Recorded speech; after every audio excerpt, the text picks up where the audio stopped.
All right, what a beautiful and awesome morning here in the middle of the most talked about neighborhood in Austin, Texas. And I just want to welcome everyone here from the bottom of my heart, that you would take the time to come out here and spend with us. You know, we, along with everyone here in Austin, Texas, understands the anxiety that is out there in our community as it relates to homelessness. And this organization, for nearly a quarter of a century, has been in the depths of this issue right here in the capital city of Texas.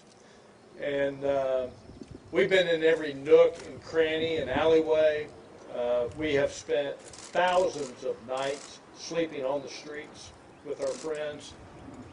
Me personally, over 250 nights, learning from them, being inspired by them, listening to what our neighbors want to see in community.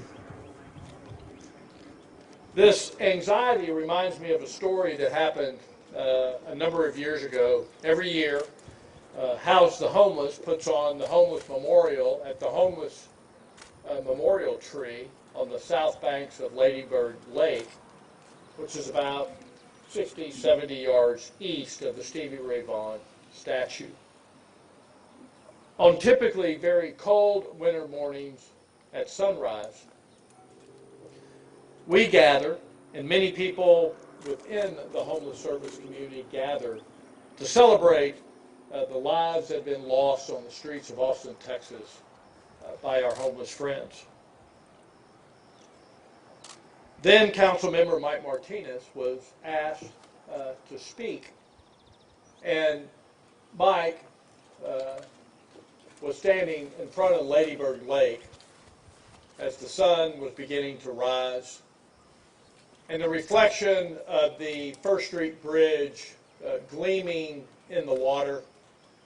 And the backdrop was downtown Austin and the beautiful buildings, the economy that is roaring in this city.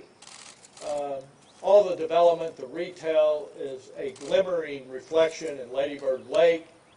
And you have the ducks and the geese and the swans swimming in the background. And it's picturesque. And Mike turns around as he looks at the homeless memorial tree and then Lady Bird Lake and the beauty of what God has architected, glimmering and reflecting in that lake. And all the little points of lives lost that were hanging on that tree. And he said, behind me is the city that we show. But those of us that are gathered here today realize that there is a city that we know. We know this because we have been in every nook and cranny and alleyway and under every bridge in this city to witness a city that we know. 2 years ago, and with the pandemic 1 year ago, that city that so few of us knew became a city that all of us could see very visibly. The woundedness of extreme poverty, of homelessness, of people desperately trying to figure out a way to survive. This city that we know, contrasted with the city that we show, gives us, all of us, every one of us as citizens of this phenomenal city, an opportunity to come together. And that's what today is really all about. And so for more than 2 decades, we've been out there on those streets serving the homeless, and we learned in this process that we believe that the single greatest cause of homelessness is a profound, catastrophic loss of family, because the issues that we run into every day reside in your families, in my families. Mental health issues, addiction issues, loss of jobs, all of the things that are out there have impacted who you and I are. And so everything that we do here at the Community First Village is all about relationships. It's all about an attempt to rebuild that loss of family, that loss of community, the forged community. These are our neighbors. In the city that we know, these men and women are our neighbors. This all started from a mustard seed of an idea and has grown into something amazingly beautiful that is pouring into the lives of our most vulnerable neighbors here in Austin, Texas. When we bought our first RV back in 2005 and lifted one person, my buddy Sam Cole up off the streets, who lives here today, we didn't know as a fact that vision would work. But let me tell you, man, we know that now. There is absolutely, positively no question about what's happening inside this extraordinary place. But this place would not be possible without the broader community coming alongside us and helping us to mitigate the pandemic of homelessness in our city, simply by loving our neighbors who need us most. You know, the number one corporate goal at Mobile Loaves Fishes, number one, is to transform the paradigm as to how people view the stereotype of the homeless.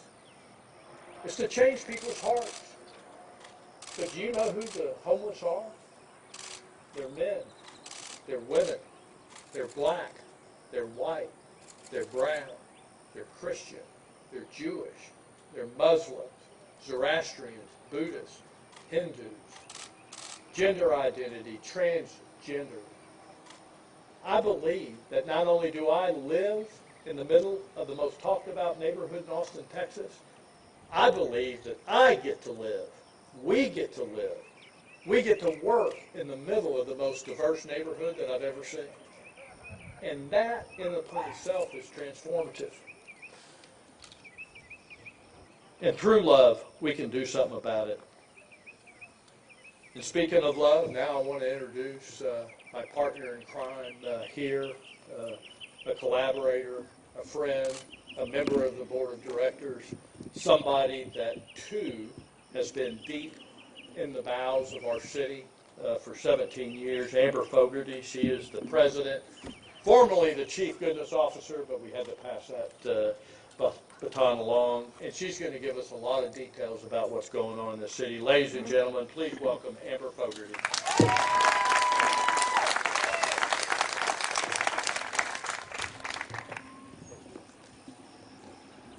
What an awesome day. I am so glad to be with all of you today. At Mobile Loaves Fishes, we often say that goodness is love in action.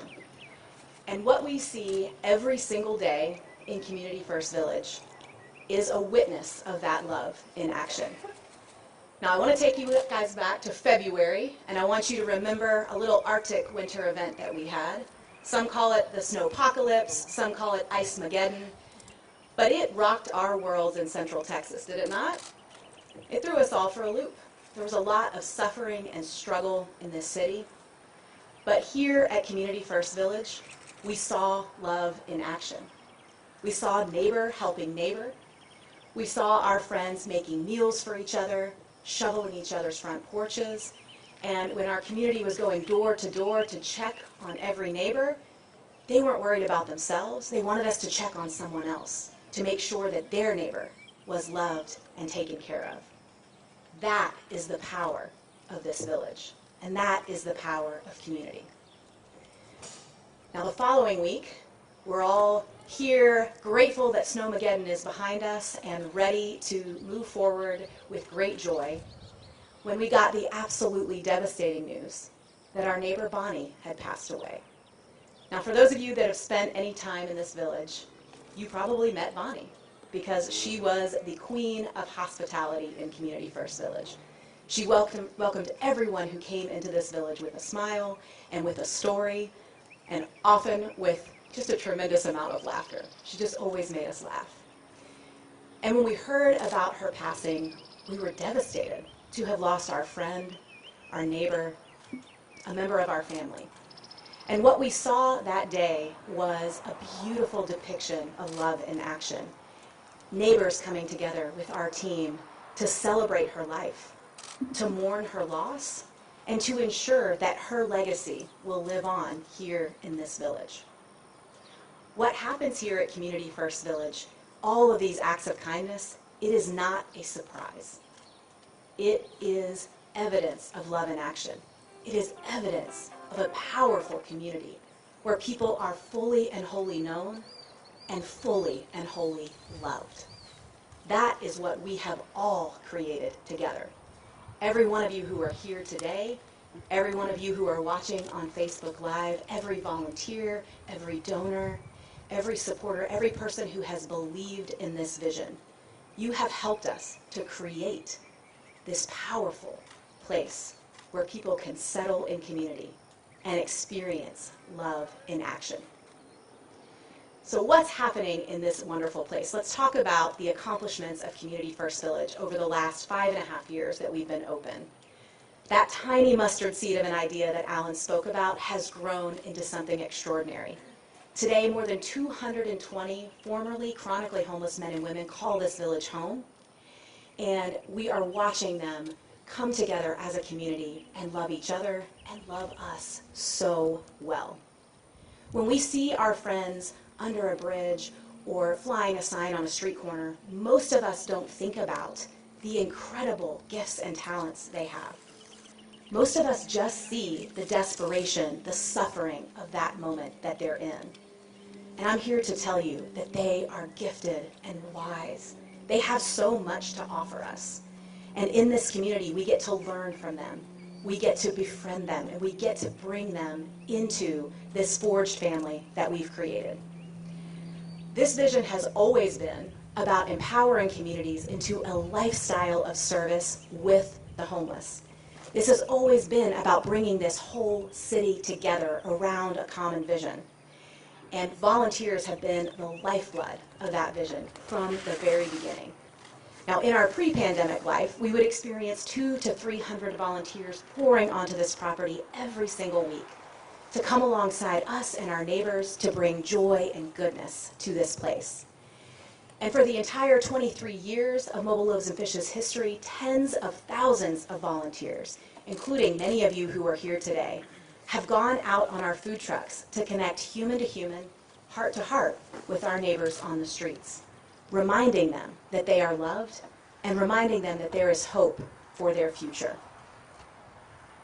This is a collaborative movement. What you see at Community First Village is one of the most collaborative efforts I have ever seen.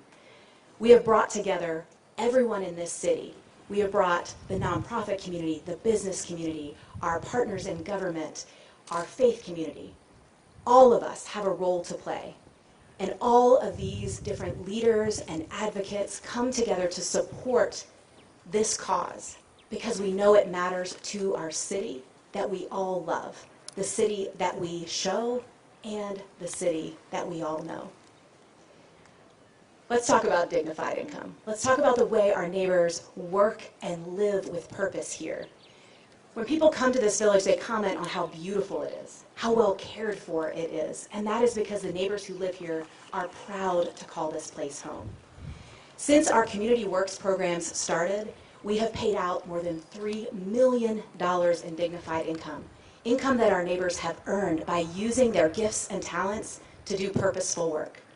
They create beautiful art, pottery, ceramics, jewelry, soap, so many incredible products, and they ensure that this village always looks beautiful and like a place that every single one of us would want to call home. We have people coming from all around the country to replicate this model. Austin, Texas has become a model for how we mitigate chronic homelessness because of what we're doing here at Community First Village. Through our replication programs, we've had more than 155 cities from 32 different states who have come to learn from us about how to bring this vision into their own neighborhoods. And we are so proud of every one of those leaders across the country who is bringing this vision to life. Today we're here to talk about the next step for Community First Village. We're here to talk about the hope that we have for the most talked about neighborhood in Austin, Texas. Now, I am going to invite a few of my dear friends to join me up here on this stage, and I'm going to tell you about each of them as they come forward. So Tim, DeJuan, and Sarah, if you will join me on the stage. First, I'm going to tell you about our neighbor, Tim Shea. Tim has been with us from the very beginning. You may have heard about Tim because he just recently moved into one of the coolest houses around. Tim is the first person in the United States to live in a 3D printed home. And Tim is so proud of that home, and I am so proud to call Tim my friend. We also have my good friend, DeJuan, who has been living at Community First Village for about 2 years, and he is an exceptional chef. He works in our culinary program, and he brings joy by connecting people human to human, heart to heart, through what we know to be one of the greatest conduits for human relationship: amazing and delicious food. DeJuan, we love you, and we're so glad to call you our neighbor. And then last, but very certainly not least, our good friend, Sarah Satterley. Sarah is our Director of Architecture and Site Development, and she is one of the brilliant architects that is bringing this vision more fully to life every single day. She's come up with this incredible concept called Neighborhoods of Knowingness. And our vision is that in every community, not just here at Community First Village, but across the country, people will live in neighborhoods where they are fully and wholly known and fully and wholly loved. And Sarah is using her expertise as an architect to create a built environment that does just that, to build neighborhoods where people are known and loved. So I'm going to tell all the members of the media to get your cameras ready, because this is the moment you have all been waiting for. Ladies and gentlemen, I am so excited to bring you Phase 3 and Phase 4 of Community First Village.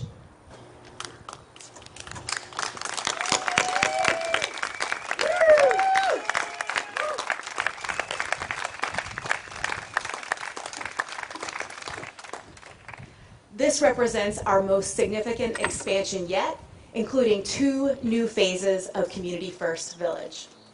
Phase 3 of the village is going to be right behind me across the street on that beautiful 51 acres. That will represent our next expansion of Community First Village. And in addition to that, as if that 51 acres is not enough, we are also proud to share with you that we have Phase 4 of Community First Village, an additional 76 acres coming to you as well. And that is on a beautiful piece of land overlooking Onion Creek on Burleson Road. Phase 3 and Phase 4 combined will bring 127 additional acres to Community First Village, and that will more than triple the current size of our village. We will add 1,400 new homes to our community. I'm going to say it again. Community First Village will add 1,400 new homes to our community.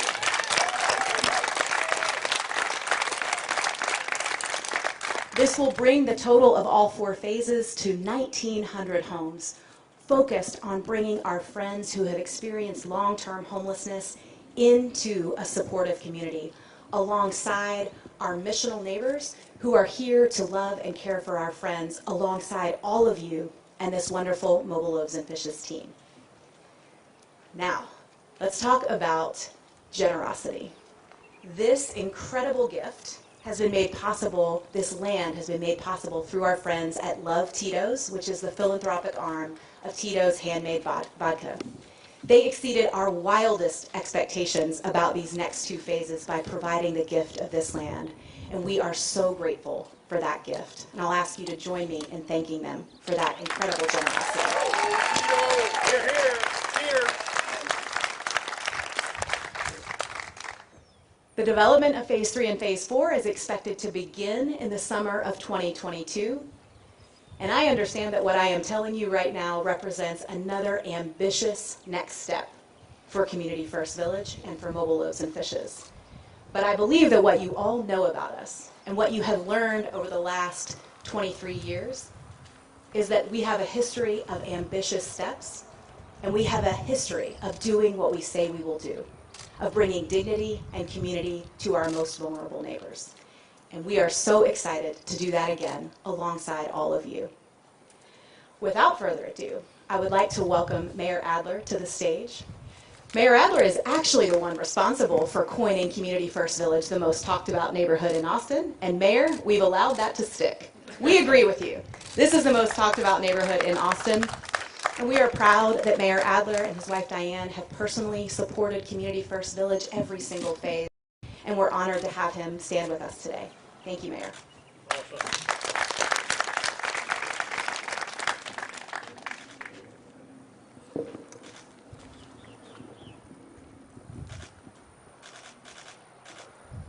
You know, in our community, there are just one or two folks that probably qualify for the title of saint.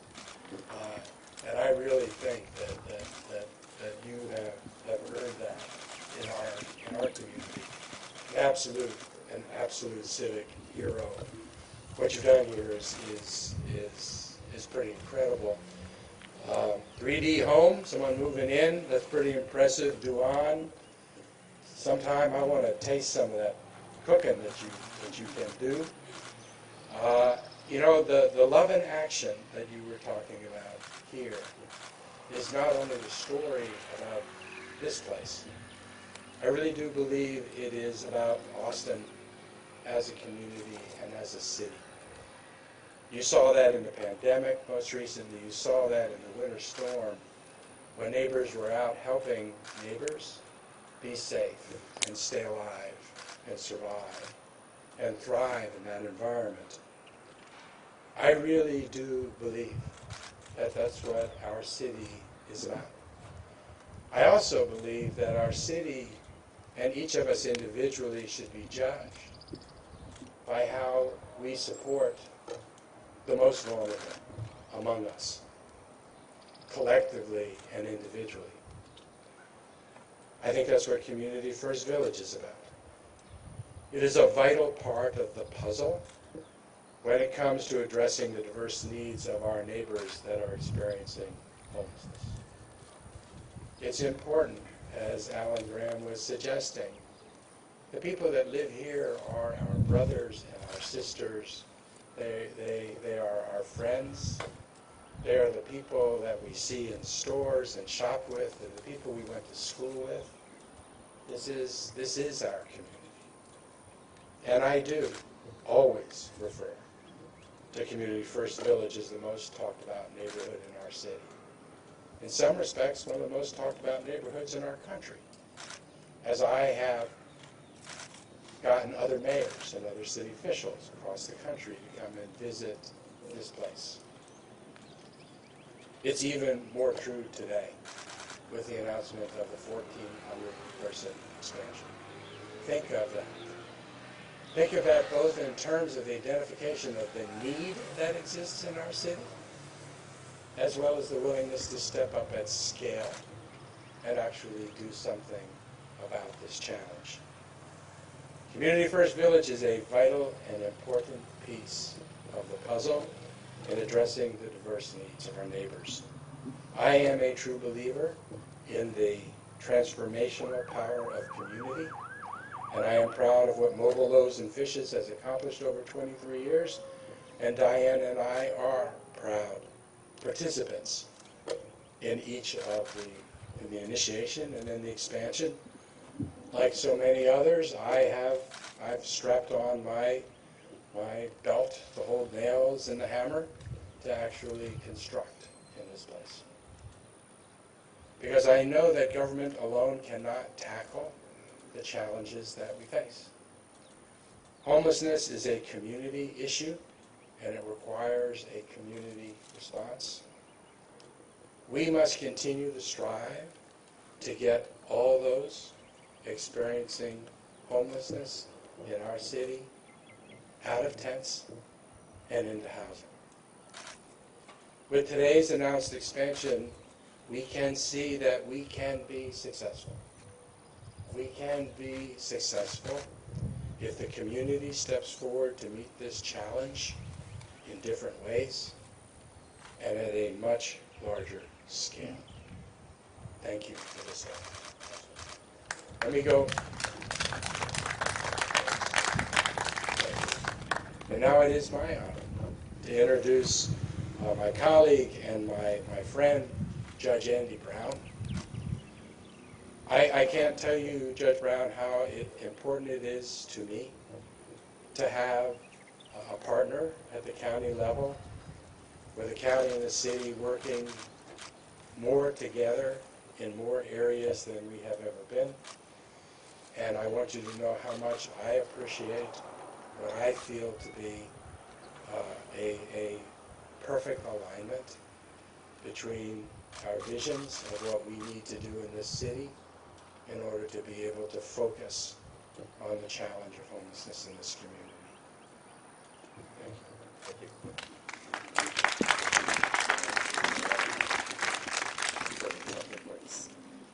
Thank you so much, Mayor, for the kind introduction. It is a real pleasure working with you on everything since November, since I've been in this office. I'm so grateful to be here today with Mobile Loaves and Fishes and with this historic announcement that's going to bring so many houses to our community.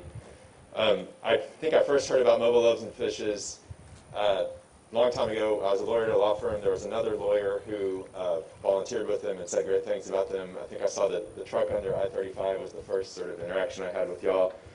I've since been out here. I think this is my fourth time here. The first time was near the beginning when Alan showed a video of what could be here, and it was just such a powerful idea, and it has become that, and it's so beautiful to see today. I've also been out here with my kids pre-COVID when y'all had the holiday celebration, which again was just such a beautiful thing and such a great opportunity to meet some of the residents here.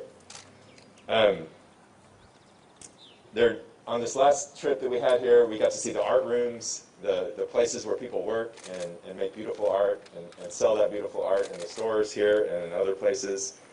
And it was really apparent how every individual has a place here and really has a sense of community. As we all know, homelessness is tied to so much in our community, but we also know that chronic homelessness is especially intertwined to the criminal justice system. And we at Travis County and in Travis County continue to work on solutions to combat homelessness and divert people from our jails. And I celebrate this community's expansion as a key part of that combined effort that we're all working towards to make Travis County and Austin a better place. Mobile Loaves and Fishes empowers people and treats them with dignity and respect, and I'm so proud of the work they've done to create opportunities to combat homelessness in Travis County. And I really invite our community to come out here and support Mobile Loaves and Fishes and to embrace a life of service at every opportunity you're given, including maybe coming out here and volunteering once we get past COVID and I can stop wearing this mask. But thank you all so much for being here today, and congratulations, and thanks for having me.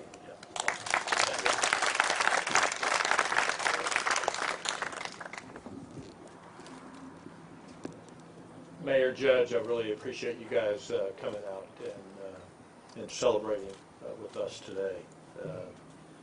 It's hard to really express what that means to us. The purpose of this announcement today during this period of time is to express that there is hope. And as dire as one might want to see what's out on our street corners and underneath our bridges, I want to guarantee you that there is hope. There is a hope because I believe in Austin, Texas, there is an inclusive banquet table that's being set by all parties, the city, the county, the nonprofit world, and that it's incumbent upon us to make sure that we don't exclude anyone from that banquet table so that we can all, in this extraordinary economy, in this beautiful city, in the middle of a great state, can enjoy together the feast of that banquet. We are excited to share this news with Austin, Texas today because we want our city to see the great things that are happening.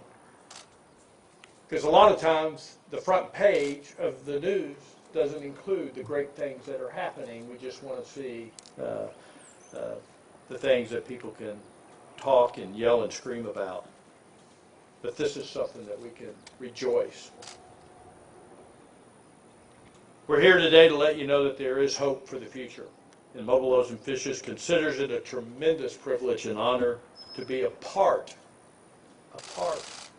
of the puzzle to help mitigate the pandemic of homelessness. But let me promise you something. Mobile Loaves and Fishes alone is not the answer, nor is any other single organization or idea. We need collectively to embrace innovation in the city of innovation. It will take all of us, and we are inviting the entire community, because our vision, our purpose is to inspire communities into a lifestyle of service with the homeless. So we're inviting the rest of the community to join us in this journey, to join all of us in this journey as we press forward with doing the best to simply love our neighbors. And we say to love our neighbors, it means all of it. God bless y'all, and thank y'all for being here. And I know that Thomas is going to guide us for some interviews with the media, and so we'll wait to be pointed in whatever direction you want to point us in. Thank you, guys. God bless. Awesome.